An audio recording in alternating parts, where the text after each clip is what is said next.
ಪಂಚಾಯತ್ ಕದನ ಗೆದ್ದವರು ಯಾರು ವಿಶೇಷ ಕಾರ್ಯಕ್ರಮದಲ್ಲಿ ತಮಗೆಲ್ಲ ಸ್ವಾಗತ. ನಾನು ಶ್ರೀಕಾಂತ್ ಶೆಟ್ಟಿ. ಪಂಚಾಯತ್ನ ವೋಟ್ ಮುಗಿದಿದೆ, ಲೆಕ್ಕಾಚಾರಗಳು ಮುಗಿದಿದೆ, ಯಾರ್ಯಾರು ಅಭ್ಯರ್ಥಿಗಳು ಗೆದ್ದಿದ್ದಾರೆ ಎಲ್ಲವನ್ನು ಕೂಡ ಜನ ತಿಳಿದುಕೊಂಡಿದ್ದಾರೆ. ಆದರೆ ರಾಜಕೀಯದ ಲೆಕ್ಕಾಚಾರಗಳು ಇಲ್ಲಿಂದ ಆರಂಭವಾಗ್ತದೆ. ನಾಳಿಂದ ಇಲ್ಲೊಂದು ಮೀಸಲಾತಿ ಪ್ರಕಟ ಮಾಡುವಂಥ ಕ್ರಮ ಇದೆ. ಮೀಸಲಾತಿ ಪ್ರಕಟವನ್ನು ಮಾಡಿ ಎಲ್ಲ ಪಂಚಾಯತ್ಗಳಿಗೆ ಅಧ್ಯಕ್ಷನನ್ನು ಆಯ್ಕೆ ಮಾಡುವಂಥ ಒಂದು ವಿಚಾರ ಇರುವಂಥದ್ದು. ಮತ್ತು ಬಹಳ ಪ್ರಮುಖವಾಗಿ ಈ ಒಂದು ಏನು ಚುನಾವಣೆ ನಡೆಯಿತು, ಈ ಚುನಾವಣೆಯಲ್ಲಿ ಗೆದ್ದವರು ಯಾರು, ಸೋತವರು ಯಾರು, ಇದರ ಬಗ್ಗೆ ಬಹಳ ಗೊಂದಲ ಇದೆ. ರಾಜ್ಯದಲ್ಲಿ ನೋಡಿದರೆ ಕಾಂಗ್ರೆಸ್ ಬಹಳ ದೊಡ್ಡ ಮಟ್ಟದಲ್ಲಿ ಒಂದು ಏಳಿಗೆಯನ್ನು ಒಂದು ಪ್ರಗತಿಯನ್ನು ಸಾಧಿಸಿರುವಂಥದ್ದು ಈ ಬಾರಿಯ ಫಲಿತಾಂಶದಲ್ಲಿ. ಆದರೆ ಜಿಲ್ಲೆಯಲ್ಲಿ ಮಾತ್ರ BJP ತನ್ನ ಪಾರಮ್ಯವನ್ನು ಬಿಟ್ಟು ಕೊಡಲಿಲ್ಲ ಅನ್ನುವಂಥದ್ದು. ಎಲ್ಲ ವಿಚಾರವಾಗಿ ಚರ್ಚೆಯನ್ನು ಮಾಡಬೇಕು. ನಮ್ಮೊಂದಿಗೆ ಇಬ್ಬರು ವಿಶೇಷ ಅತಿಥಿಗಳಿದ್ದಾರೆ. ಮೊದಲನೇದಾಗಿ ಮಠ ರತ್ನಾಕರ್ ಹೆಗಡೆ ಅವರು ನಮ್ಮೊಂದಿಗಿದ್ದಾರೆ, BJP ಪಕ್ಷದ ಜಿಲ್ಲಾ ವಕ್ತಾರರು. ಅವರನ್ನು ಕಾರ್ಯಕ್ರಮಕ್ಕೆ ಬರಮಾಡಿಕೊಳ್ತಾ ಇದ್ದಾರೆ. ಸರ್ ನಮಸ್ತೆ. ಅದರೊಂದಿಗೆ ನಮ್ಮೊಂದಿಗೆ ಕಾಂಗ್ರೆಸ್ ಪಕ್ಷದ ಪ್ರತಿನಿಧಿಯಾಗಿ ನಮ್ಮೊಂದಿಗಿರುವವರು ನೌಂದದಿಂದ ದೀಪಕ್ ಕುಮಾರ್ ಅವರು ನಮ್ಮೊಂದಿಗಿದ್ದಾರೆ. ಅವರನ್ನ ಕಾರ್ಯಕ್ರಮಕ್ಕೆ ಬರಮಾಡಿಕೊಳ್ತಾ ಇದ್ದಾರೆ. ಸರ್ ನಮಸ್ತೆ.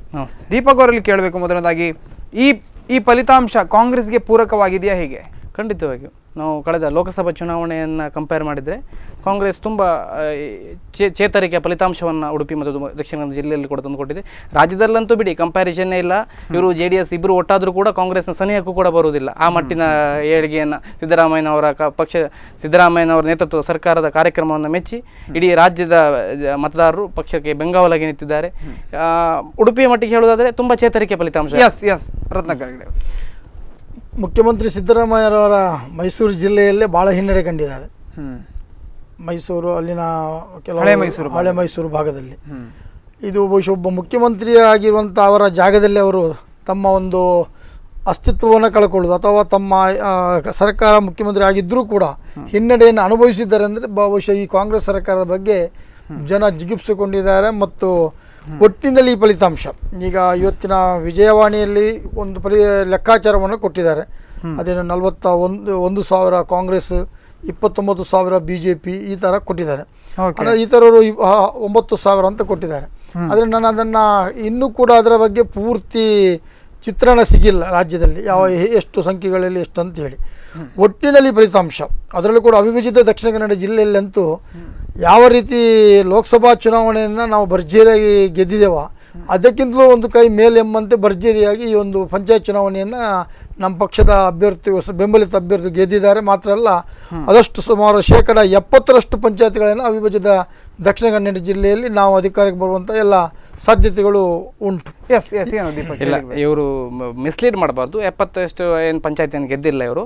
ಸುಮಾರು 55% ಅತಿ ಹೆಚ್ಚು ಪಂಚಾಯತನ್ನು BJP ಪಾಲಾಗಿದೆ. 42 ಪಂಚಾಯತ್ಗಳು 42% ಪಂಚಾಯತ್ಗಳು ಕಾಂಗ್ರೆಸ್ ಪಾಲಾಗಿದೆ. ಮತ್ತೆ ಇವರು ಏನು ಹೇಳಿದ್ರು, ಮೈಸೂರಲ್ಲಿ ಸಿದ್ದರಾಮಯ್ಯನವರು ಅಸ್ತಿತ್ವ ಕಳ್ಕೊಂಡಿದ್ದಾರೆ. ಮೈಸೂರಲ್ಲಿ ಯಾರಿಗೆ? ಮೈಸೂರಲ್ಲಿ competition in between JDS and Congress. ಇವ್ರ ಲೆಕ್ಕಕ್ಕೆ ಇಲ್ಲ ಅಲ್ಲಿ. ಮೈಸೂರಲ್ಲಿ ಇವರ ಸಂಸದರಿದ್ದಾರೆ, ಇವರ ಶಾಸಕರಿದ್ದಾರೆ, ಆದ್ರೆ ಲೆಕ್ಕಕ್ಕೆ ಇಲ್ಲ ಇವರು. ಅಲ್ಲಿ ಕಾಂಪಿಟೇಷನ್ ಯಾರಿಗೆ? ಮೈಸೂರಲ್ಲಿ ಇರ್ಬೋದು, ಮಂಡ್ಯದಲ್ಲಿ ಇರ್ಬೋದು. ಮಂಡ್ಯದಲ್ಲಿ ಖಾತೆನೇ ತೆರೆದಿಲ್ಲ. ಇಡೀ ಜಿಲ್ಲೆಯಲ್ಲಿ ಸಾಧಾರಣ 1,300ಕ್ಕೂ ಹೆಚ್ಚು 2,000ಕ್ಕೂ ಹೆಚ್ಚು ಪಂಚಾಯತ್ ಸ್ಥಾನಗಳಿದ್ದಾವೆ. ಒಂದು ಸೀಟ್ ಯಕಶ್ಚಿತ್ ಒಂದು ರೆಪ್ರೆಸೆಂಟೇಟಿವ್ ಇಲ್ಲ. BJP ಅವ್ರದ್ದು ಒಂದು ರೆಪ್ರೆಸೆಂಟೇಟಿವ್ ಇಲ್ಲ. ಅವರು ನಮ್ಗೆ ಅವರು ಇಲ್ಲಿ ನೋಡಿ, ಇದೇ ವಿಜಯ್, ಇವರೇನು ವಿಜಯ್ ಇಲ್ಲಿ ನೋಡಿ, ಇದೇ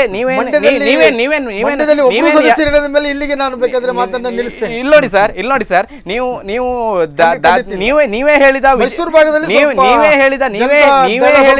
ನೀವೇ ಹೇಳಿದ ವಿಜಯವಾಣಿ ಪೇಪರ್ ಇಂದ ಡಾಕ್ಯುಮೆಂಟ್ ಅನ್ನೇ ತೋರಿಸ್ತಾ ಇದ್ದೇನೆ. ನೀವೇ ನೋಡಿ, ಮಂಡ್ಯದಲ್ಲಿ ಒಂದು ಸೀಟ್ BJP ಇದೆ ಅಂತ ಹೇಳಿ ಆದ್ರೆ ನಾನು ಮತ್ತೆ ಚರ್ಚೆಯನ್ನು ಮುಂದುವರಿಸುವುದಿಲ್ಲ. ನಿಮಗೆ ಡಾಕ್ಯುಮೆಂಟ್ ಅನ್ನೇ ಕೊಡ್ತಾ ಇದ್ದೇನೆ. ಇಡೀ ಮಂಡ್ಯದಲ್ಲಿ ಇದ್ರ ಮಾತ್ರ ಮಾತಾಡ್ತಾ ಇಲ್ಲ ನಾನು. ಇದು ಒಂದು ವರದಿ ಬಗ್ಗೆ ಉಡುಪಿಯಲ್ಲಿ ಯಾಕೆ ಹಿನ್ನಡೆ ಆಯ್ತು? ಇಲ್ಲಿ ನೋಡಿ, ಕಾಂಗ್ರೆಸ್ ಪಕ್ಷಕ್ಕೆ ಉಡುಪಿಯಲ್ಲಿ ಯಾಕೆ ಹಿನ್ನಡೆ ಆಯ್ತು? ಇಲ್ಲಿ ನೋಡಿ, ಉಡುಪಿಯಲ್ಲಿ ಹಿನ್ನಡೆ ಆಯ್ತು ಅಂತ ಹೇಳುವುದಿಲ್ಲ. ಉಡುಪಿ ಜಿಲ್ಲೆಯ ಉಸ್ತುವಾರಿ ಸಚಿವರ ಕ್ಷೇತ್ರದಲ್ಲಿ ಹಿನ್ನಡೆ ಆಗಿದೆ. ಅಲ್ಲಲ್ಲ, ಹಲವಾರು ಕಾಂಗ್ರೆಸ್ಸಿನ ಪಂಚಾಯತ್ಗಳು ಬಿಜೆಪಿಯ ಪಾಲಾಗಿದೆ. ಇಲ್ಲ ಹಾಗೇನಾಗಿಲ್ಲ. ಉಡುಪಿಯಲ್ಲಿ ಲೋಕಸಭಾ ಚುನಾವಣೆ ಕಂಪ್ಯಾರಿಸನ್ ಮಾಡಿದ್ರೆ ಏನು ಬೈಂದೂರಲ್ಲಿ ಇರ್ಬೋದು 47 ಬೈಂದೂರಲ್ಲಿ 40 ಲೆಕ್ಕಾಚಾರವನ್ನ ಬಿಟ್ಟು ಪಂಚಾಯತ್ಗಳು ಅಧಿಕಾರ ಹಿಡಿದಿರತಕ್ಕಂಥ ಲೆಕ್ಕಾಚಾರಗಳನ್ನು ನೋಡಿದ್ರೆ ಹಲವಾರು ಕಾಂಗ್ರೆಸ್ಸಿನ ಪಂಚಾಯತ್ಗಳು ಇವತ್ತು ಬಿಜೆಪಿಯ ಪಾಲಾಗಿದೆ. ಸಾಧ್ಯವೇ ಇಲ್ಲ. ನಮ್ಮ ಬೈಂದೂರಲ್ಲಿ 25ಕ್ಕೂ ಹೆಚ್ಚು ಕಾಪು ಕ್ಷೇತ್ರದ ಬಗ್ಗೆ ಮಾತನಾಡ್ತಾ ಇದ್ದೀನಿ. ಬೈಂದೂರಲ್ಲಿ ಕಾಪು ಕ್ಷೇತ್ರದ ಬಗ್ಗೆ ಇರ್ಬೋದು, ಕಾಪು ಕ್ಷೇತ್ರದ ಪೆರಡೂರು ಇರ್ಬೋದು, ಹೆಬ್ರಿ ಇರ್ಬೋದು, ಎಲ್ಲಾ ಭಾಗಗಳಲ್ಲಿ ಕೂಡ ಹೆಬ್ರಿ ಎಲ್ಲ ಕಾರ್ಕಳಕ್ಕೆ ಬರ್ತದೆ. ಹೆಬ್ರಿ ಕಾಂಗ್ರೆಸ್ ಇದ್ದಂತ ಪಂಚಾಯತ್ ಇವತ್ತು ಬಿಜೆಪಿಯ ಪಾಲಾಗಿದೆ. ತೆಂಕೆರ್ಮಾಳಲ್ಲಿ ಕ್ಲೀನ್ ಸ್ವೀಪ್ ಆಗಿದೆ, ಬೆಳಪುವಲ್ಲಿ ಕ್ಲೀನ್ ಸ್ವೀಪ್ ಆಗಿದೆ. ಬಿಜೆಪಿ ಒಂದು ಸದಸ್ಯರು ಕೂಡ ಬಿಜೆಪಿ ಅವರು ಇಲ್ಲ ಅಲ್ಲಿ. ಈಗ 155 ಪಂಚಾಯತ್ಗಳಲ್ಲಿ ಈಗ ಚುನಾವಣೆ ನಡೆದಂತ 155 ಪಂಚಾಯತ್ಗಳಲ್ಲಿ 102 ಪಂಚಾಯತ್ಗಳಲ್ಲಿ ನಾವು ಖಂಡಿತ ನಮ್ಮ ಸ್ವಂತ ಬಲದಿಂದ ಇವತ್ತು ಅಧಿಕಾರಕ್ಕೆ ಬರುವಂತಾಗಿದೆ. ಇನ್ನೊಂದು 9 ಪಂಚಾಯತ್ಗಳಲ್ಲಿ ಒಂದೆರಡು ಸ್ಥಾನಗಳು ಬಿಜೆಪಿ ಸ್ವಂತ ಆಧಾರದ ಮೇಲೆ ಬಂದಿರೋದು ಕೇವಲ 84 ಪಂಚಾಯತ್ ಅಲ್ಲಿ ಮಾತ್ರ. 155 ಪಂಚಾಯತ್ ನಲ್ಲಿ 84ರಲ್ಲಿ ಮಾತ್ರ 28 ಕಾರ್ಕಳದಲ್ಲಿ ನಾವು ಅಧಿಕಾರಕ್ಕೆ ಅಬ್ಸಲ್ಯೂಟ್ ಆಗಿ ಬರ್ತಾ ಇದ್ದೇವೆ. 17ರಲ್ಲಿ 12 ಪಂಚಾಯತಲ್ಲಿ ಉಡುಪಿಯಲ್ಲಿ ಬಂದಿದ್ದೇವೆ. ಕುಂದಾಪುರದಲ್ಲಿ 26 ಪಂಚಾಯತ್ಗಳಿಂದ ಬಂದಿದ್ದೇವೆ. ಅದೇ ರೀತಿ ಬೈಂದೂರಲ್ಲಿ 15 ಅಂತ ಹೇಳಿದ್ರೆ 19 ಒಂದು ಇದರ ಪ್ರಕಾರ 19 ನಾವು ಬೈಂದೂರವರೇ ಸರ್, ನಾವು ಬೈಂದೂರವರೇ. ನೀವು ಬೈಂದೂರಿನ ಬಗ್ಗೆ ಸುಳ್ಳು ಹೇಳ್ತೀರಾ. 29ರಲ್ಲಿ 26 ಗ್ರಾಮ ಪಂಚಾಯತ್ಗಳಿಗೆ ಚುನಾವಣೆ ನಡೆದಿದೆ. ಅದರಲ್ಲಿ 26ರಲ್ಲಿ 17 ಗ್ರಾಮ ಪಂಚಾಯತ್ಗಳನ್ನು, ಅದರಲ್ಲಿ ಉಸ್ತುವಾರಿ ಸಚಿವರ ಕ್ಷೇತ್ರ, ಜಿಲ್ಲಾ ಉಸ್ತುವಾರಿ ಸಚಿವರು ಮತ್ತು ಅಲ್ಲಿಯ ಶಾಸಕರಾಗಿರುವಂಥ ಅವರ ಕ್ಷೇತ್ರದಲ್ಲಿ 26 ಗ್ರಾಮ ಪಂಚಾಯತ್ 17ರನ್ನ ಗೆದ್ದುಕೊಂಡಿದ್ದೇವೆ. ಕೆಲವು ಗ್ರಾಮ ಪಂಚಾಯತ್ಗಳು ಹೌದು ಅವ್ರು ಬೈಂದೂರು ಬಗ್ಗೆ ಏನು ಮಾಹಿತಿ ಕೊಡ್ತಾ ಇದ್ದಾರೋ ಗೊತ್ತಿಲ್ಲ. ಆದ್ರೆ ಉಡುಪಿಯ ಬಗ್ಗೆ, ಸ್ಪೆಷಲಿ ಉಡುಪಿಯ ಬಗ್ಗೆ ಹೇಳೋದಾದ್ರೆ ಉಡುಪಿಯಲ್ಲಿ 19 ಪಂಚಾಯತ್ಗಳ ಪೈಕಿ ಸುಮಾರು 12 ಪಂಚಾಯತ್ಗಳಲ್ಲಿ ಬಿಜೆಪಿ ಅಧಿಕಾರವನ್ನು ಬಂದಿದೆ. ಕಾಪು ವಿಧಾನಸಭಾ ಕ್ಷೇತ್ರದಲ್ಲಿ 28 ಇದರಲ್ಲಿ 28ರಲ್ಲಿ ಕಾಪು ವಿಧಾನಸಭಾ ಕ್ಷೇತ್ರದ 28 ಪಂಚಾಯತ್ಗಳಲ್ಲಿ 18 ಪಂಚಾಯತ್ಗಳು ಇವತ್ತು ಬಿಜೆಪಿಯ ಪಾಲಾಗಿದೆ. ಇದನ್ನು ನಾನು ಕೇಳ್ತಾ ಇರುವಂತದ್ದು ಇದು ಉಸ್ತುವಾರಿ ಸಚಿವರ ವೈಫಲ್ಯ ಅಂತ ನೀವು ಹೇಳ್ತೀರಾ? ವೈಫಲ್ಯ ಏನಿರಲಿಲ್ಲ, ಉಸ್ತುವಾರಿ ಸಚಿವರ ವೈಫಲ್ಯ. ಸುನೀಲ್ ಕುಮಾರ್ ಅವರು ಶಾಸಕರಾಗಿರ್ತಕ್ಕಂತಹ ಕಾರ್ಕಳದಲ್ಲಿ ಇವತ್ತು ಬಿಜೆಪಿ ಆ ಹೋಲ್ಡ್ ಅನ್ನು ಅವರು ಉಳಿಸಿಕೊಂಡಿದ್ದಾರೆ. ಸುಳ್ಯದಲ್ಲಿ ಅಂಗಾರ ಅವರಿದ್ದಾರೆ. ಸುಳ್ಯದಲ್ಲಿ ಕ್ಲೀನ್ ಸ್ವೀಪ್ ಆಗಿ 9 ಪಂಚಾಯತ್ಗಳನ್ನು ಗೆದ್ದುಕೊಂಡಿದ್ದಾರೆ. 9 ಪಂಚಾಯತ್ನಲ್ಲಿ ಅವರ ಅಧಿಕಾರ ಇಲ್ಲದೆ ಅಷ್ಟು ಸಾಧನೆ. ಹಾಗೆ ಹೇಳಿದ್ರೆ 24 ಪಂಚಾಯತ್ ಇರುವಂತ ಮಂಗಳೂರು ಉತ್ತರ ಉಳ್ಳಾಲದಲ್ಲಿ 21 ಪಂಚಾಯತ್ಗಳು ಕಾಂಗ್ರೆಸ್ ಪಾಲಾಗಿದೆ. ಕೇವಲ ಸಚಿವರು ಮತ್ತು ಅಲ್ಲಿನ ಶಾಸಕರು ಇರುವುದು. ಅದೇ ಅದು ಒಪ್ಕೊಳ್ತೀರಾ ನೀವು? ಸಚಿವರ ಪರ್ಫಾರ್ಮೆನ್ಸ್ ಅನ್ನು ಹೇಳೋದು ಉಳ್ಳಾಲದಲ್ಲಿ ಒಪ್ಕೊಳ್ತೀರಾ? ಉಳ್ಳಾಲದಲ್ಲಿ ಪರ್ಫಾರ್ಮೆನ್ಸ್ ಇಲ್ಲಿ ಉಸ್ತುವಾರಿ ಸಚಿವರು ಶಾಸಕರು ಇದ್ದು ಇಷ್ಟೊಂದು ವಿಫಲರಾಗಿದ್ದಾರೆ. ಅಲ್ಲಿ ಅವರು ಸಚಿವರಿದ್ದು ಯಶಸ್ವಿಯಾಗಿದ್ದಾರೆ. ಕಾಂಗ್ರೆಸ್ನ ಅಬ್ದುಲ್ ಕಬೀರ್ ಅವರು, ನಮ್ಮ ಖಾದರ್ ಅವರು. ಅವ್ರು ಕೇಳ್ತಿರೋದು ನಿಮ್ಮ ಹತ್ರ, ಇಲ್ಲಿ ಉಸ್ತುವಾರಿ ಸಚಿವರು ಶಾಸಕರು ಇದ್ದುಕೊಂಡು ವೈಫಲ್ಯ ಯಾಕಾಯ್ತು ಕೇಳುದು. ನಿಮ್ಮಲ್ಲಿ ಕೇಳಬೇಕು ನಾನು, ರಾಜ್ಯದಲ್ಲಿ ಯಾವ ಮುಖವನ್ನು ಇಟ್ಟುಕೊಂಡು ಈ ಬಾರಿ ನೀವು ಚುನಾವಣೆಗೆ ಹೋಗಿದ್ದೀರಿ? ಯಾವ ಮುಖವನ್ನು, ಪಕ್ಷಕ್ಕೊಂದು ಮುಖ ಬೇಕು, ಒಬ್ಬ ನಾಯಕ ಬೇಕು, ಯಾರನ್ನು ಇಟ್ಕೊಂಡು ಹೋಗಿದ್ದೀರಿ? ನೋಡಿ, ಈ ಭಾರತೀಯ ಜನತಾ ಪಕ್ಷ ಒಬ್ಬ ಏಕ ವ್ಯಕ್ತಿಯ ಪಕ್ಷ ಅಲ್ಲ ಅಂತ ನಾವು ಕಳೆದ ಲೋಕಸಭಾ ಚುನಾವಣೆ ಇರ್ಬೋದು. ಈಗ ಈ ಚುನಾವಣೆಯಲ್ಲಿ ಕೂಡ ಖಂಡಿತವಾಗಿ ಪಕ್ಷದಲ್ಲಿ ಬಹಳಷ್ಟು ದೊಡ್ಡ ನಾಯಕರುಗಳು ಇದ್ದಾರೆ. ಯಡಿಯೂರಪ್ಪನವರು ಇರ್ಬೋದು, ಶೆಟ್ಟರ್ ಇರ್ಬೋದು, ಸೀಮಿತರಾಗಿದ್ದಾರೆ, ಅಲ್ಲಿ ಗೆದ್ದಿದ್ದಾರೆ. ರಾಜ್ಯದ ಬಗ್ಗೆ ಮಾತನಾಡ್ತಾರೆ, ಅವರ ಮಂಡ್ಯದ ಬಗ್ಗೆ ಪ್ರಶ್ನೆಯನ್ನು ಎತ್ತಿದ್ರು. ನೋಡಿ, ನಾನು ಹೇಳ್ತೀನಿ, ಅಶೋಕ್ ಅವರಿದ್ದಾರೆ, ಎಲ್ಲರೂ ನಾಯಕರು. ಸಾಮೂಹಿಕ ನಾಯಕತ್ವ ಭಾರತೀಯ ಜನತಾ ಪಕ್ಷಕ್ಕೆ ಇವತ್ತು ಕೂಡ ನಾನು ಹೇಳ್ತಾ ಇದ್ದೇನೆ. 50% ರಾಜ್ಯದಲ್ಲಿ ಕೈ ಚೆಲ್ಲಿದ್ರಿ ನೀವು? ಕೈ ಚೆಲ್ಲಿಲ್ಲ. 29 ಈಗ ಕೈ ಚೆಲ್ಲಿ ಕುಳಿತಿದ್ರಿ, ಆಗ್ಲಿಲ್ಲ ನಿಮ್ಗೆ. 2010ಕ್ಕೆ ಕಂಪೇರ್ ಮಾಡಿದ್ರೆ 2728 ಸೀಟುಗಳು, 2728 ಸೀಟ್ಗಳ ಅಂತರದ ನೀವು ಕಡಿತವನ್ನ, ವೈಫಲ್ಯವನ್ನ ಅನುಭವಿಸ್ತಾ ಇದ್ದೀರಿ. ಸ್ವಲ್ಪ ರಾಜ್ಯದಲ್ಲಿ ಫಲಿತಾಂಶದಲ್ಲಿ ಭಾರತೀಯ ಜನತಾ ಪಕ್ಷ ಸರಿ ಸಮಾನತೆ ಅಂತ ಖಂಡಿತ ಬಂದಿದೆ. ಹೇಳ್ತೇನೆ, ರಾಜ್ಯ ಸರ್ಕಾರ ಅಧಿಕಾರದಲ್ಲಿ ಜನರಿಗೆ ಬಹಳಷ್ಟು ದೊಡ್ಡ ಆಮಿಷಗಳನ್ನು ಹೇಳ್ತಾ ಇದ್ದಾರೆ.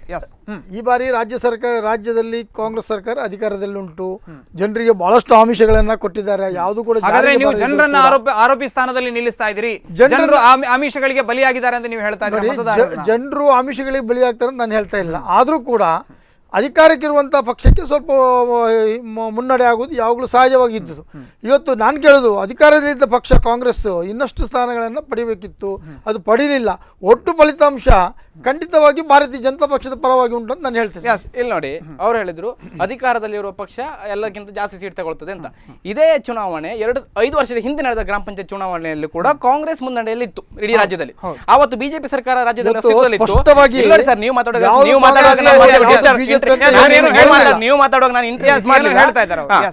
ಈಗ ಬಿಜೆಪಿ ಸರ್ಕಾರ ಅಸ್ತಿತ್ವದಲ್ಲಿ ಇರುವಾಗಲೇ ಕೂಡ ಕಾಂಗ್ರೆಸ್ ಗ್ರಾಮ ಚುನಾವಣೆಯಲ್ಲಿ ಗ್ರಾಮ ಪಂಚಾಯತ್ ಚುನಾವಣೆ 2010 ಚುನಾವಣೆ ಮಾತಾಡುವಾಗ ಮಧ್ಯ ಡಿಸ್ಟರ್ಬ್ ಮಾಡಿದ್ರೆ ನೋಡಿ 2015 ಬಗ್ಗೆ 2010ರಲ್ಲಿ ಯಾಕೆ ಬಿಜೆಪಿ 2010ರಲ್ಲಿ ನೀವು ಅಧಿಕಾರದಲ್ಲಿ ಕೂಡ ನಿಮಗೆ ಹಿನ್ನಡೆ ಆಗಿದೆ. 2010ರಲ್ಲಿ ಕೂಡ ಭಾರತೀಯ ಜನತಾ ಪಕ್ಷ ಸಾಕಷ್ಟು ಸ್ಥಾನಗಳನ್ನು ಗಳಿಸಿದೆ. ಆದ್ರೆ ಸಾಕಷ್ಟು ಅಂದ್ರೆ ಕಾಂಗ್ರೆಸ್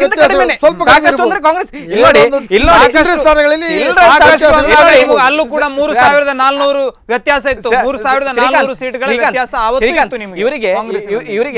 ಇವರಿಗೆ ಪ್ರಜಾಪ್ರಭುತ್ವದಲ್ಲಿ ಮಾತಾಡುವುದಾದ್ರೆ ಈ ಚಿಲ್ಲರೆ ಸ್ಥಾನ ಒಂದ್ ಸ್ಥಾನ ಅದೆಲ್ಲ ಆ ರೀತಿ ಮಾತಾಡುವುದೇ ಇಲ್ಲ. In democracy 51 becomes 100, 49 becomes 0. 51 ಇದ್ದವರೇ ಕಿಂಗ್, 49 ತಗೊಂಡವರು ಏನೂ ಇಲ್ಲ, ಅಧಿಕಾರನೇ ಇಲ್ಲ. ಅದರಲ್ಲಿ ಒಂದು ಸೀಟ್ ಯಾರು ಜಾಸ್ತಿ ತಗೊಳ್ತಾರೆ ಹೇಳಬೇಡಿ. ಅದು ಪ್ರಜಾಪ್ರಭುತ್ವ. That is the democracy. 49, 51 ನೀವು ಹೇಳಿದ್ರೆ ಹೇಳ್ತೀನಿ. ಆಡಳಿತಕ್ಕೆ ಬರ್ಬೋದು. 0 ಇನ್ ಡೆಮೋಕ್ರಸಿ ಅದು 49 0 ಆಗುದು ಹೇಗೆ? ಇಲ್ಲಿ ನೋಡಿ, ಸರಿ ಅಧಿಕಾರ ಅವರಿಗೆ ಹೋಗ್ಬೋದು. 0 ಅಂದ್ರೆ ಅಧಿಕಾರ ಹಾಗಲ್ಲ. 0 means ಇಲ್ಲಿ ನೋಡಿ, ಅಂದ್ರೆ ಇವರಿಗೆ ವಾಯ್ಸ್ ಇಲ್ಲ ಅಂತ ಆಗುದಿಲ್ಲ. ವ್ಯವಸ್ಥೆಯಲ್ಲಿ ಇಬ್ಬರಿಗೂ ವ್ಯವಸ್ಥೆ ಉಂಟು. 10 ಸ್ಥಾನದಲ್ಲಿ ಇರುವ ಒಂದು ಪಂಚಾಯತ್ ಅಲ್ಲಿ 6 ಸ್ಥಾನ ಯಾರಿಗಿದ್ದಾರೆ ಅವರು ಅಧಿಕಾರವನ್ನು ಅಧಿಕಾರಕ್ಕೆ ಬರ್ಬೋದು. ದೀಪಕ್ ಇಲ್ಲಿ ಬಹಳ ಸ್ಪಷ್ಟವಾಗಿ ನಾನೊಂದು ವಿಚಾರವನ್ನು ಹೇಳ್ತೇನೆ. ಎಲ್ಲಿ ಎಷ್ಟು ಪಂಚಾಯತ್ಗಳಲ್ಲಿ ಅಧಿಕಾರ ಹಿಡಿದಿದ್ದೀರಿ ಅನ್ನುವ ವಿಚಾರವನ್ನು ಪಕ್ಕಕ್ಕಿಟ್ರೆ ಆ ನಂತರ ಬರುವಂತದ್ದು ಎಷ್ಟು ಸದಸ್ಯರು ಗೆದ್ದಿದ್ದಾರೆ ಅನ್ನೋದಾದ್ರೆ, ಎಷ್ಟು ಸದಸ್ಯರು ಗೆದ್ದಿದ್ದಾರೆ ಅನ್ನೋದನ್ನ ಪಕ್ಕಕ್ಕಿಟ್ರು ಕೂಡ ಎಷ್ಟು ಜನ ಮತ ಹಾಕಿದ್ದಾರೆ ಅದನ್ನು ಕೂಡ ಕ್ಯಾಲ್ಕುಲೇಟ್ ಮಾಡಬೇಕಾಗುತ್ತೆ. ನೋಡಿ, ರಾಜ್ಯದಲ್ಲಿ ಆ ಶೇಕಡಾವಾರು ನೋಡಿದ್ರೆ ಈ ಫಲಿತಾಂಶ ಎಲ್ಲ ತಲೆ ಕೆಳಗಾಗುವ ಸಾಧ್ಯತೆಯೂ ಇದೆ. ರಾಜ್ಯದಲ್ಲಿ ಶೇಕಡ 53ಕ್ಕೂ ಹೆಚ್ಚು ಪರ್ಸೆಂಟೇಜ್ ಆಫ್ ವೋಟಿಂಗ್ ಕಾಂಗ್ರೆಸ್ ಪರವಾಗಿ ಆಗಿದೆ. ಲೋಕಸಭೆಯಲ್ಲಿ ಇವರ ಬಿಜೆಪಿ ಪರವಾದ ಆಗಿದಂತ ಮತ ಇವರೇನು ಮುಂದಿನ ಬಾರಿ ಚುನಾವಣೆಯಲ್ಲಿ ಬನ್ನಿ ಕಾಂಗ್ರೆಸ್ ಅನ್ನು ಧೂಳಿಪಟ ಮಾಡ್ತೇವೆ, ಕಾಂಗ್ರೆಸ್ ಮುಕ್ತ ಮಾಡ್ತೇವೆ, ಹಾಗೆ ಮಾಡ್ತೇವೆ, ಹೀಗೆ ಮಾಡ್ತೇವೆ ಎಂದು ಹೇಳಿದವರು ಮಕಾಡೆ ಮಲಗಿದ್ದಾರೆ. ಇವತ್ತು 53ಕ್ಕೂ ಸಿದ್ದರಾಮಯ್ಯನವರು ಕೊಟ್ಟಂತ ಈ ಪ್ರೋಗ್ರಾಮ್ಸ್ಗಳು ಎಷ್ಟು ಇಂಪ್ಲಿಮೆಂಟ್ ಎಷ್ಟು ಇದಾಗಿದೆ ಅಂದ್ರೆ ಜನಕ್ಕೆ ತಲುಪಿದೆ ಅಂದ್ರೆ 53ಕ್ಕೂ ಹೆಚ್ಚು ಕಾಂಗ್ರೆಸ್ ನಾಯಕರ ಹೇಳಿಕೆಗಳೇ ಉಂಟು. ಈ ಫಲಿತಾಂಶ ನಮಗೆ ತೃಪ್ತಿ ತಂದಿಲ್ಲ ಅಂತ ಯಾರು ಹೇಳಿದ್ರು? ರಾಜ್ಯದ ನಾಯಕರಂದ್ರೆ ಒಟ್ಟಾರೆ ಚಿತ್ರಣವನ್ನ ಇವತ್ತು ಕಾಂಗ್ರೆಸ್ನವರು ಮಧ್ಯೆ ಮಾತಾಡೋದು. ಇಲ್ಲಿ ನೋಡಿ, ನಮ್ಮ ರಾಜ್ಯದ ನಾಯಕರಂದ್ರೆ ಸಿದ್ದರಾಮಯ್ಯ ಅವರು ಹೇಳಿದ್ದಾರೆ ರಾಜ್ಯದಲ್ಲಿ ತೃಪ್ತಿ ತಂದಿಲ್ಲ ಅಂತ ಹೇಳಿದ್ದಾರೆ. ಆನಂತರ ಇತರ ನಾಯಕರು ಕೂಡ ಹೇಳಿದ್ದಾರೆ ನಮಗೆ ತೃಪ್ತಿ ತಂದಿಲ್ಲ ಅಂತ ಹೇಳಿ. ಯಾರು ಹೇಳ್ತಾರೆ? ಪಕ್ಷದಲ್ಲಿ ಯಾರು ಹೇಳ್ತಾರೆ? ಪಕ್ಷದಲ್ಲಿ ಯಾರು ಫೈನಲ್? ಪಕ್ಷದ ಅಧ್ಯಕ್ಷರು ಹೇಳಿಕೆ ಕೊಟ್ಟಿದ್ದಾರೆ. ನಮ್ಮ ಪಕ್ಷದ ಅಧ್ಯಕ್ಷರು ಕೊಟ್ಟಿದ್ದಾರೆ. ನಮ್ಮ ಪಕ್ಷ ಉತ್ತಮ ಪರ್ಫಾರ್ಮೆನ್ಸ್ ಅನ್ನು ಕೊಟ್ಟಿದೆ. ಇಲ್ಲದ ಸಂದರ್ಭದಲ್ಲಿ ಉತ್ತಮ ಪರ್ಫಾರ್ಮೆನ್ಸ್ ರಾಜ್ಯದಲ್ಲಿ ಕೊಟ್ಟಿದೆ. 90 ಸಾವಿರ ಸದಸ್ಯರಲ್ಲಿ 41,000ಕ್ಕೂ ಹೆಚ್ಚು ಸದಸ್ಯರು ಕಾಂಗ್ರೆಸ್ ಪಕ್ಷದಿಂದ ಆಯ್ಕೆ ಆಗಿದ್ದಾರೆ ಅಂತಕ್ಕಂಥ ಅದು ನಮಗೆ ತೃಪ್ತಿದಾಯಕವಾದ ಫಲಿತಾಂಶ ಪಕ್ಷದ ಅಧ್ಯಕ್ಷರು ಹೇಳಿಕೆ ಕೊಟ್ಟಿದ್ದಾರೆ. ಮಠ ರತ್ನಾಕರ್ ಹೆಗಡೆ ಅವರ ಈ ಒಂದು ಫಲಿತಾಂಶ ಏನಿದೆ ಇದು ರಾಜ್ಯ ಸರ್ಕಾರಕ್ಕೆ ಜನರು ಕೊಟ್ಟಂತ ಒಂದು ರಿಪೋರ್ಟ್ ಕಾರ್ಡ್ ಅಂತ ಅಥವಾ ಜನರು ಕೊಟ್ಟಂತ ಫಲಿತಾಂಶ ಅಥವಾ ಒಂದು ಖಂಡಿತ ನಾನು ಹೇಳ್ತೇನೆ ಈ ಚುನಾವಣಾ ಫಲಿತಾಂಶ ಅವಿಭಜಿತ ಜನರು ಕೊಟ್ಟಂತ ತೀರ್ಪು ಆಡಳಿತಕ್ಕೆ ಕೊಟ್ಟಂತ ತೀರ್ಪು ಅಂತ ನೀವು ಒಪ್ಕೊಳ್ತೀರಾ? ಆಡಳಿತಕ್ಕೆ ಖಂಡಿತವಾಗಿ ಕೊಟ್ಟಿದ್ದಾರೆ. ಈ ಒಂದು ಚುನಾವಣೆಯಲ್ಲಿ ಆಡಳಿತದ ವಿರುದ್ಧವಾದ ಕೊಟ್ಟಿದ್ದಾರೆ ಅವರು ಸಕಾರಾತ್ಮಕವಾಗಿ ಒಳ್ಳೆ ರೀತಿಯಲ್ಲಿ ಆಡಳಿತ ಮಾಡ್ತಾ ಇದ್ದಾರೆ ಅಂತ ನೀವಾಗಿ ಒಪ್ಕೊಂಡ? ಖಂಡಿತ ಇಲ್ಲ. ಈಗ ನಾನು ಹೇಳ್ತೇನೆ ಆಡಳಿತ ವಿರೋಧಿಯಾಗಿ ಆಡಳಿತ ವಿರೋಧಿಯಾಗಿ ಕೊಟ್ಟಿದ್ದಾರೆ. ಅವಿಭಜಿತ ದಕ್ಷಿಣ ಕನ್ನಡ ಜಿಲ್ಲೆಯಲ್ಲಿ ಇವತ್ತು ಕಾಂಗ್ರೆಸ್ ಮುಖ ಇಲ್ಲದಂತಾಗಿದೆ. ಅದು ಉಡುಪಿ ಮತ್ತು ದಕ್ಷಿಣ ಕನ್ನಡ ಜಿಲ್ಲೆಯಲ್ಲಿ.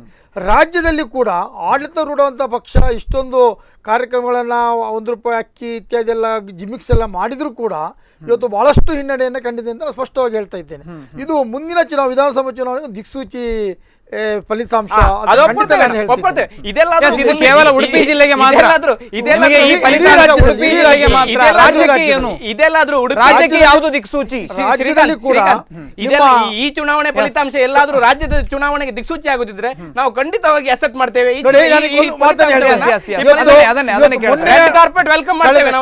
ಕಳೆದ ವಿಧಾನಸಭಾ ಚುನಾವಣೆಯನ್ನು ಕಂಪೇರ್ ಮಾಡಿದಾಗ ಅವತ್ತು ಬಿದ್ದ ಮತಗಳನ್ನು ಇವತ್ತು ನಾವು ಕಂಪೇರ್ ಮಾಡಿದಾಗ ಅಥವಾ ಅದನ್ನ ಆ ಅಂದಾಜ್ ಮೇಲೆ ಹೇಳುದಿದ್ರೆ ಖಂಡಿತವಾಗಿಯೂ ಭಾರತೀಯ ಜನತಾ ಪಕ್ಷದ ಪರವಾದ ಅಲೆಯನ್ನ ಇವತ್ತು ನಾವು ಇಲ್ಲಿ ಕಳ್ಕೊಂಡಿದ್ದೀವಿ ನಾನು ಹೇಳ್ಕೊಳ್ತಾ ಇದ್ದೇನೆ. ಕಳೆದ ಬಾರಿಗಿಂತ 2728 ಸ್ಥಾನಗಳಲ್ಲಿ ನಿಮ್ಮ ಅಭ್ಯರ್ಥಿಗಳು, ನಿಮ್ಮ ಬೆಂಬಲಿತ ಅಭ್ಯರ್ಥಿಗಳು ಸೋತಿದ್ದಾರೆ. ಸ್ವಲ್ಪ ಮಟ್ಟಿಗೆ ರಾಜ್ಯದಲ್ಲಿ ಅದು ಆ ರೀತಿಯಲ್ಲಿ ಕಳೆದ ಬಾರಿಯನ್ನು ಕಂಪೇರ್ ಮಾಡಿದಾಗ ಖಂಡಿತ ಹೇಳ್ತೀವಿ. ಕಳೆದ ಬಾರಿ ಅಧಿಕಾರದಲ್ಲಿ ಇತ್ತು, ಅಷ್ಟೊಂದು ಸ್ಥಾನಗಳು ಇತ್ತು. ಅಧಿಕಾರದಲ್ಲಿ ಇಲ್ಲದಿದ್ರೂ ಕೂಡ ಸುಮಾರು 30,000 ಸ್ಥಾನಗಳನ್ನು ಈ ರಾಜ್ಯದಲ್ಲಿ ನಾವು ಗಳಿಸಿದ್ವಿ. ಅಧಿಕಾರದಲ್ಲಿ ಇಲ್ಲದ ಕಾಲದಲ್ಲಿ ಕೂಡ ಅವರು ನಿಮ್ಗಿಂತ ಸುಮಾರು ನನಗನಿಸ್ತಾ ಇದೆ 3,400 ಸೀಟುಗಳ ಅಧಿಕ ಸ್ಥಾನ ವಿರೋಧ ಪಕ್ಷದಲ್ಲಿದ್ದಾಗ ಗಳಿಸಿದ್ರು. ನಿಮ್ಗೆ ಯಾಕೆ ಆಗ್ತಾ ಇಲ್ಲ ಅದನ್ನ? ಇವತ್ತು ನಮ್ಮ ಈ ಪಕ್ಷ ಬಸವಳದು ಹೋಗಿದ್ಯಾ? ನಿಮಗೆ ಪಕ್ಷದಲ್ಲಿ ಪಕ್ಷಕ್ಕೆ ತುಂಬಾ ಉತ್ತೇಜನ ಬಂದಿದೆ ಕಳೆದ ವಿಧಾನಸಭಾ ಚುನಾವಣೆಯನ್ನ ಕಂಪೇರ್ ಮಾಡಿದಾಗ. ಅಥವಾ ನಿಮ್ಮಲ್ಲಿ ಓವರ್ ಏನು ಹೇಳ್ತಾರಲ್ಲ ಒಂದು ಎಂಥೂಸಿಯಾಸಮ್, ಹೌದು, ಅಂಥದ್ದು ಏನಾದ್ರೂ ಇದೆಯಾ? ಖಂಡಿತ ಇಲ್ಲ. ಇವತ್ತು ನಾವು ತೃಪ್ತಿಕರವಾದ ಫಲಿತಾಂಶವನ್ನು ಈ ರಾಜ್ಯದಲ್ಲಿ ಪಡೆದಿದ್ದೇವೆ. ಮುಂದಿನ ದಿನಗಳಲ್ಲಿ ಓವರ್ ಕಾನ್ಫಿಡೆನ್ಸ್ ಇವರಿಗೆ, ಮುಂದಿನ ದಿನಗಳಲ್ಲಿ ನಾವು ಮನೆಯಲ್ಲಿ ಕೂಡ ಆಗ್ತದೆ, ಜನ ವೋಟ್ ಹಾಕ್ತಾರೆ ಅಂತ. ರಾಜ್ಯದಲ್ಲಿ ಒಂದು ಫೇಸ್ ಇಲ್ಲ ಅವರಿಗೆ, ಚುನಾವಣೆ ಎದುರಿಸುವ ಫೇಸ್ ಇಲ್ಲ. ಅವರು ಒಮ್ಮೆ ಜೋಶಿನ ತೋರಿಸ್ತಾರೆ, ಒಮ್ಮೆ ಶೆಟ್ಟರ್ ಅಂತ ತೋರಿಸ್ತಾರೆ, ಈಶ್ವರಪ್ಪನ ನಾಯಕರೇ ಇಲ್ಲ. ಇಲ್ಲ ನೋಡಿ, ನಮ್ಮ ಪಕ್ಷದಾಗಿ ನಾನು ಪಕ್ಷದ ರೆಪ್ರೆಸೆಂಟೇಟಿವ್, ಪಕ್ಷದ ಹಾಗೆ ಮಾತಾಡಬೇಕು. ನಾನು ಬೇರೆ ರೀತಿ ಮಾತಾಡ್ಲಿಕ್ಕೆ ಆಗುದಿಲ್ಲ. ನಮಗೆ ಲೀಡರ್ ಇಲ್ವಾ? ನಮಗೆ ಸಿದ್ದರಾಮಯ್ಯನವರ ಮಾತನ್ನು ಪರಮೇಶ್ವರ ಕೇಳುದಿಲ್ಲ. ಇಬ್ರು ಕೂಡ ಎದ್ದು ಹೇಳಿಕೆಯನ್ನು ಕೊಡ್ತಾ ಇದ್ದಾರೆ. ದಿನಕ್ಕೊಂದು ಬಾರಿ ಪೂಜಾರಿ ಅವರು, ದಿನಕ್ಕೊಂದು ಬಾರಿ ಸಿದ್ದರಾಮಯ್ಯನ ತೆಗಳ್ತಾ ಇದ್ದಾರೆ. ಇವತ್ತು ಪೂಜಾರಿ ಅವರು ಈ ಜಿಲ್ಲೆಯಲ್ಲಿ ಬಾಯಿಯನ್ನ ತೆರೆಯಲಿಲ್ಲ ಅಂದ್ರೆ ಪ್ರಾಮಾಣಿಕ ವ್ಯಕ್ತಿ ಅವರು ಇಲ್ಲಿ 100ಕ್ಕೆ 100 ಸೋತಿದ್ದಾರೆ. ಒಬ್ಬ ಪ್ರಾಮಾಣಿಕ ವ್ಯಕ್ತಿ ಬಾಯಿ ಹೋಗ್ತಾರೆ ಅಂತ ಹೇಳ್ತಾರೆ. ಅವರ ಮೇಲೆ ನಿಮ್ಗೆ ದಯೆ, ಕರುಣೆ, ಪ್ರಾಮಾಣಿಕ ವ್ಯಕ್ತಿಯಿಂದ ನಾವು ಒಪ್ತಾ ಇದ್ದೇವೆ. ಮಾಡಿದ್ರು ಅವರ ಬಗ್ಗೆ ಇಲ್ಲ ಸಲ್ಲದ ಅಪಪ್ರಚಾರ ಚುನಾವಣೆಯನ್ನು ಸೋಲಿಸಿದ್ರು. ಈಗ ಅವರು ಪ್ರಾಮಾಣಿಕ ಇಲ್ಲ ನೋಡಿ, ಅಪಪ್ರಚಾರ ಮಾಡಿ ಅವರನ್ನು ಸೋಲಿಸಿಕೊಂಡು. ಮಂಗಳೂರಿನಲ್ಲಿ ನಿಮ್ಗೆ ಯಾಕೆ ಹಿನ್ನಡೆ ಆಗ್ತಾ ಇದೆ? ಮಂಗಳೂರಿನಲ್ಲಿ ಕೂಡ ಮಂಗಳೂರಿನಲ್ಲಿ ಹಿನ್ನಡೆ ಆಗ್ಲಿಲ್ಲ. ಮಂಗಳೂರಿನಲ್ಲಿ ಲೋಬೋವರ ಕ್ಷೇತ್ರದಲ್ಲಿ ಹಿನ್ನಡೆ ಆಗಿದೆ, ಉಳ್ಳಾಲದಲ್ಲಿ ಹಿನ್ನಡೆ ಆಗಿದೆ, ಬಹಳಷ್ಟು ಕಡೆಗಳಲ್ಲಿ ನಾನು ಕೇಳ್ತೇನೆ. ಅಲ್ಲಿನ ಸಚಿವರು ಆ ಒಂದು ಕ್ಷೇತ್ರದಲ್ಲಿ ಅವರು ಇವತ್ತು ಹೆಚ್ಚು ಸ್ಥಾನಗಳನ್ನು ಪಡೆದಿದ್ದಾರೆ. ಅದೇ ನೀನು ಬಂಟ್ವಾಳದಲ್ಲಿ ಉಸ್ತುವಾರಿ ಸಚಿವರು ರಮನಾಥ ರೈಗಳಿದ್ದಾರೆ. ಅಲ್ಲಿ ಎಲ್ಲ ಟೋಟಲ್ ಬಂಟ್ವಾಳದಲ್ಲಿ ಎಷ್ಟು ಸ್ಥಾನಗಳು ಬಂದಿದೆ ನೋಡಿ. ಭಾರತೀಯ ಜನತಾ ಪಕ್ಷಕ್ಕೆ ಡಬಲ್ ಬಂದಿದೆ. ಇಬ್ರು ಉಸ್ತುವಾರಿ ಸಚಿವರುಗಳು ಇವತ್ತು ಫೇಲ್ ಆಗಿದ್ದಾರೆ. ಸ್ವತಃ ಬಂಟ್ವಾಳದಲ್ಲಿ ಎಲ್ಲಿ ರಮನಾಥ್ ರೈ ಅವರ ಮನೆ ಇದೆ ಆ ಪಂಚಾಯತ್ ಗೆಲ್ಲುವುದು ಕೂಡ ಪಂಚಾಯತ್ ಅಲ್ಲಿ ರಮನಾಥ್ ರೈ ಅವರಿಗೆ ಸಾಧ್ಯ ಆಗಲಿಲ್ಲ ಅನ್ನುವಂಥದ್ದು. ಹಾಗಾದ್ರೆ ಅವರು ಒಂದು ಸಚಿವರಾಗಿದ್ದಾರೆ, ರಾಜ್ಯ ಮಟ್ಟದ ಸಚಿವರಾಗಿದ್ದು ರಮನಾಥ್ ರೈ ಅವರ ಕ್ಷೇತ್ರದಲ್ಲಿ ಬಿಜೆಪಿ ಮುನ್ನಡೆಯನ್ನು ಸಾಧಿಸಿದೆ. ವಿನಯ್ ಕುಮಾರ್ ಸರ್ಕೆ ಅವರ ಕಾಪು ಕ್ಷೇತ್ರದಲ್ಲಿ ಬಿಜೆಪಿ ಮುನ್ನಡೆಯನ್ನು ಸಾಧಿಸಿದೆ. ಇನ್ನು ಬಹಳ ಪ್ರಮುಖವಾಗಿ ಏನು ನಮ್ಮ ಮುಲ್ಕಿ ಕ್ಷೇತ್ರ, ಮೂಡುಬಿದಿರೆ ಮುಲ್ಕಿ, ಅಲ್ಲಿ ಕೂಡ ಬಿಜೆಪಿ ಬಹಳ ದೊಡ್ಡ ಮಟ್ಟದಲ್ಲಿ. ಹಾಗಾದ್ರೆ ಈ ಮೂರು ಸಚಿವರ ಬಗ್ಗೆ ಇವರ ಕಾರ್ಯಕಲಾಪಗಳ ಬಗ್ಗೆ ಜನರು ಕೊಟ್ಟ ತೀರ್ಪಲ್ವ ಇದು? ಖಂಡಿತವಾಗಿ ಅದು ಅವರ ತೀರ್ಪು. ಅವ್ರು ಪ್ರಶ್ನೆ ಕೇಳ್ತಾರೆ, ಇವರು ಉತ್ತರ ಕೊಡ್ತಾರೆ. ನೀವು ಉತ್ತರ ನಿಮ್ಮಲ್ಲಿ ಕೇಳಿರೋದಲ್ಲ. ಇಲ್ಲಿ ನೋಡಿ ಬಂಟ್ವಾಳದಲ್ಲಿ ಕೂಡ ಕಳೆದ ಬಾರಿ ಚುನಾವಣೆಯನ್ನು ಕಂಪೇರ್ ಮಾಡಿದ್ರೆ, 2010 ಚುನಾವಣೆಯನ್ನು ಕಂಪೇರ್ ಮಾಡಿದ್ರೆ, ಈ ಚುನಾವಣೆ ಬಗ್ಗೆ ಮಾತನಾಡಿ ಪ್ರದೀಪ್. ನಾನು ಕಂಪ್ಯಾರಿಸನ್ ಮಾಡ್ತಾ ಇದ್ದೇನೆ. ಕಳೆದ 2010 ಚುನಾವಣೆಯನ್ನು ಕಂಪ್ಯಾರಿಸನ್ ಮಾಡಿದ್ರೆ ನಮಗೆ ಸಾಧಾರಣ 130ಕ್ಕೂ ಅಧಿಕ ಸ್ಥಾನಗಳು ಬಂಟ್ವಾಳದಲ್ಲಿ ಕಾಂಗ್ರೆಸ್ ಜಾಸ್ತಿ ಬಂದಿದೆ. ಈ ಬಾರಿ ಕಳೆದ ಬಾರಿ ಚುನಾವಣೆಯನ್ನು ಕಂಪೇರ್ ಮಾಡಿದ್ರೆ ಈ ಬಾರಿ ಬಂಟ್ವಾಳದಲ್ಲಿ 39 ಪಂಚಾಯತ್ಗಳಲ್ಲಿ 20 ನೋಡಿ ಕಳೆದ ಬಾರಿ ಕಂಪೇರ್ ಮಾಡಿದ್ರೆ ಗುಡ್ ಪರ್ಫಾರ್ಮೆನ್ಸ್ ಬಂಟ್ವಾಳದಲ್ಲಿ ನಮಗೆ ತೃಪ್ತಿದಾಯಕವಾದ ಫಲಿತಾಂಶ ಬಂಟ್ವಾಳದ ಮಟ್ಟಿಗೆ. ನೀವು ಅಧಿಕಾರದಲ್ಲಿ ವಿಧಾನಸಭಾ ಚುನಾವಣೆಯಲ್ಲಿ ಗೆದ್ದಂತ, ನಿಮಗೆ ಮತ ಹಾಕಿದಂತವರು ಈ ಬಾರಿ ಯಾಕೆ ಹಾಕ್ಲಿಲ್ಲ ಅದು ಕೇಳ್ತಾ ಇರೋದು ನಾವು. ಇಲ್ಲ ನೋಡಿ, ಹಾಗಾದ್ರೆ ಲೋಕಸಭೆ ಚುನಾವಣೆಯಲ್ಲಿ 1,50,000 ಲೀಡ್ ತಗೊಂಡ್ರಲ್ಲ, ಅದೇ ಲೀಡ್ ಉಳಿಸ್ಕೊಳ್ಳಿಕ್ಕೆ ಆಯ್ತಾ ಬಿಜೆಪಿ? ಲೋಕಸಭೆಯಲ್ಲಿ ಬಿದ್ದಂತ ಮತಗಳು ಈ ಬಾರಿ ಬೀಳಲಿಲ್ಲ ನಿಮಗೆ. ನಮ್ಮ ಪಂಚಾಯತ್ ಚುನಾವಣೆಗೆ ವಿಧಾನಸಭಾ ಚುನಾವಣೆಯ ಫಲಿತಾಂಶ ಮಾನದಂಡ ಆಗುವುದಾದ್ರೆ ಇವರ ಪಂಚಾಯತ್ ರಿಸಲ್ಟ್ಗೆ ಲೋಕಸಭಾ ಚುನಾವಣೆ ಮಾನದಂಡ ಆಗುದಿಲ್ವಾ? ಬೈಂದೂರಲ್ಲಿ ಹೇಳುವುದಾದ್ರೆ 45,000ಕ್ಕೆ ಹೆಚ್ಚು ಮುನ್ನಡೆಯನ್ನು ತಗೊಂಡಿದ್ರು ಯಡಿಯೂರಪ್ಪನವರು. ಈ ಬಾರಿ ಪಂಚಾಯತ್ ಚುನಾವಣೆ 12,000ಕ್ಕೆ ಹೆಚ್ಚು ಮುನ್ನಡೆ ಕಾಂಗ್ರೆಸ್ ಪರವಾಗಿ ಬಂದಿದೆ.